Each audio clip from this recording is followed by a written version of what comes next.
So these are some pictures. This is one of the cabins. This is the lodge cabin. We're going to have one called the Vintage Hollywood cabin. We're going to have a lake house cabin, and then we're going to theme them all differently. But you can tell, like, from the inside, I think it was like $40,000 plus to just furnish each cabin with the furniture. And so we had a wonderful lady by the name of Angela from Lakeshore Designs. I think she does the Princess Margaret decor and stuff like that for those homes. So she really puts all of these ideas and thoughts into reality for us. And I think what's important there too, Sarah, is we could have done it for 10 grand. Yeah. Anytime you're offering something, you have to create a unique, extraordinary experience. And the question that anybody asks any business is, why should I deal with you? And if you look at that multi-$1,000 light there and the $45,000 for the furniture, if you're going to charge $800 a night for a cabin, there needs to be a wow factor. There needs to be that private.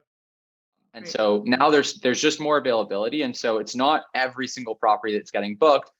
It's only the top chunk of the market that's performing well. And as we go into low season here, even more so. Like in low season, we're going to see probably 50% of the market is going to largely stay vacant throughout the low season. And only the top 50% and really the top 25% of listings are actually going to get booked up consistently. And so it's a matter of just making sure that all the things that you maybe took for granted last year, that you're really getting on top of them this year to make sure that the listing is optimized. You've got really great photos. You've got a really great listing, great headline. And one of the big things that people really forget about is pricing optimization. You have to be able to adjust your pricing based on what's happening in the market. So you need to be able to have a strategy to look into the future, see how booked up you are, and either raise your rates or lower your rates as a result of that. I'm seeing a lot of people that have the sort of set it and forget it pricing strategy. This is a condo unit that's for sale in the Colors building, downtown Calgary, tried and true, proven building. I always like to be conservative. We're not taking into consideration Stampede or anything like that here. We're just, kind of minimum rate, 70% occupancy.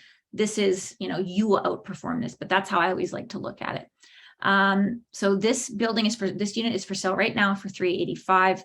And speaking with our short-term managers, the average rent we can expect per month is $38.50. 1% rule. The 1% rule, it came out perfect on this one. And then if we of course have all of our expenses here, this one is giving us a cash flow of $485 a month after we pay our property managers. One little tidbit, even if you need a property manager for short-term rentals in Calgary, they do give us a preferred rate. So I'm happy to introduce anyone who may need a short-term rental.